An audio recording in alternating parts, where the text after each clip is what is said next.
Hello finance class, this is Daniel McKnight. I'm going to be going over my Bloomberg project now. So I chose the defense industry. I'm going to quickly go over the 5 companies I did not pick, explain why I didn't pick them, and then at the end I'll go over the 6th company, the one that I did pick, and explain my choice for why I made that my choice. So first off is United Technologies Corporation. Some of the main reasons why I did not pick them: they have a much lower cash and current ratio than the company I did pick. Their cash coverage has been lower most years than the rest of the companies in this industry, which is not very good because it's shown that they might be having some issues with paying off their debt compared to what other companies are having would be easier.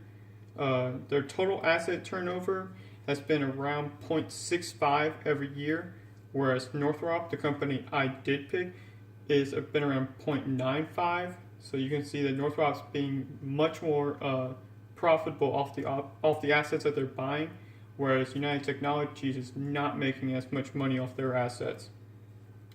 Their profit margin has been steadily declining over the past 5 years, which obviously is not what you want. You want to be continually improving. They're continually getting worse. Their return on assets has nosedived the past 2 years. In 2015, it was at 8.52. In 2017, it was at almost half of that, at 4.88. Their return on equity has done the same thing. In 2015, it was at 25.98. It has now dropped over 10, down to 15.92. Once again, that's not very good signs if you're dropping that heavily, that quickly. Their price earnings ratio has been pretty stagnant for the 5 years. And then they have a negative economic value added in the last year, as well as their economic value in 2015 was just barely above 0. So it does make you worry when all their ratios have been steadily declining, especially in 2017, and they have a negative economic value added. Doesn't look like anything you want to be a part of. Moving on to the Raytheon company, the reasons why I did not pick them. Compared to the company I did pick, Northrop, they have a much lower cash and current ratio.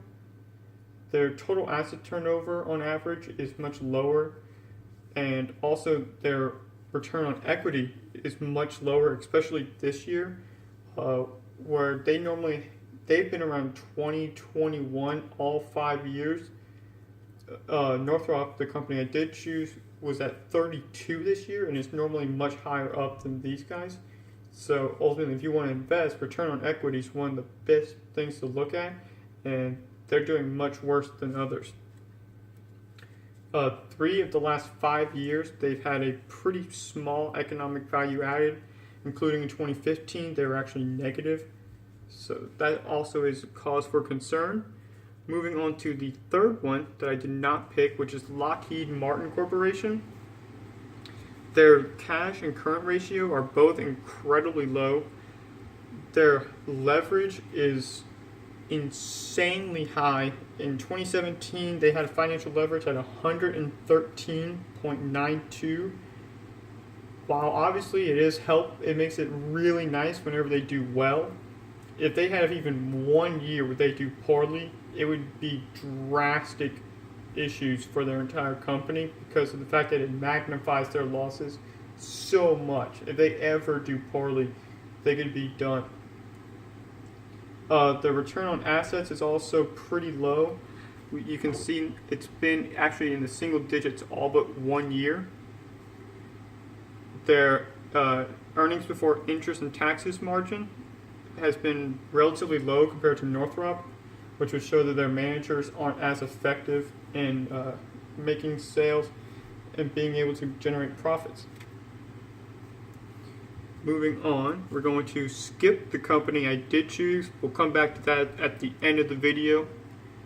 We're going to move past that to the General Dynamics Corporation. This one was probably the second best one, but ultimately I didn't pick it because it has a very low cash and quick ratio, which can just cause concerns for why you have such low current assets compared to your current liabilities. Has a much lower return on equity, which was the main factor why I did not pick this one, because as I previously mentioned, return on equity is the biggest thing to look at whenever you're wanting to invest in a company.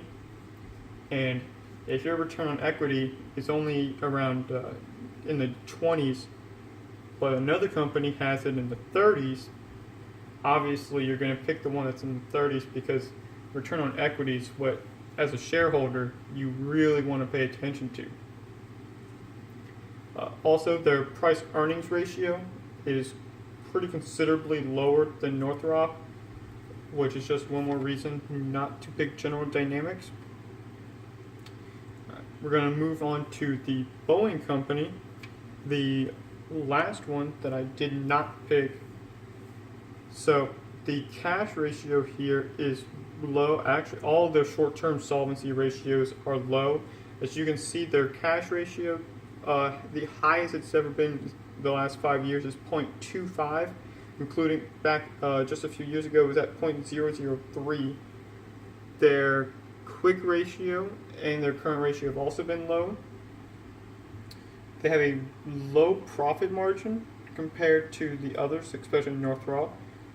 Their return on assets has been consistently low, which is cause for concern, and their return on equity has also been low recently. The last two of the last 5 years, it was actually in the single digits, which is definitely not something you want to see. And their EBIT margin has also been low. You can see that makes you kind of wonder about their managers, about the effectiveness that they have, because you're supposed to be having high EBIT margins if you have good managers, but they're not showing it. And the last thing for Boeing is that the past 2 years they've actually had a negative economic value added, which is definitely not good because that's showing that they are not buying into the correct NPV projects. And now we're going to scroll back up to the best company of the 6. Alright, so reasons why I picked them. They have the highest cash and current ratio out of all 6 of them, which shows that they're focusing short term. They have more current assets than most, or they have less current liabilities than most. The equity multiplier is high, which helps out with being able to magnify their gains, but it's not insanely high like Lockheed, where one bad year could completely ruin them. They have one of the best average total asset turnovers, which means that they're being very good about generating as much sales as possible off of the assets that they're buying. They have the second highest profit margin last year, the second highest return on assets last year, and their ROE is only beat by Lockheed, which is obviously going to be more than normal just based off of their crazy leverage. All the other ones that have pretty similar leverage to them, they beat all of them on return on equity. They're tied for the second highest EBIT margin, which shows that they have good and effective managers.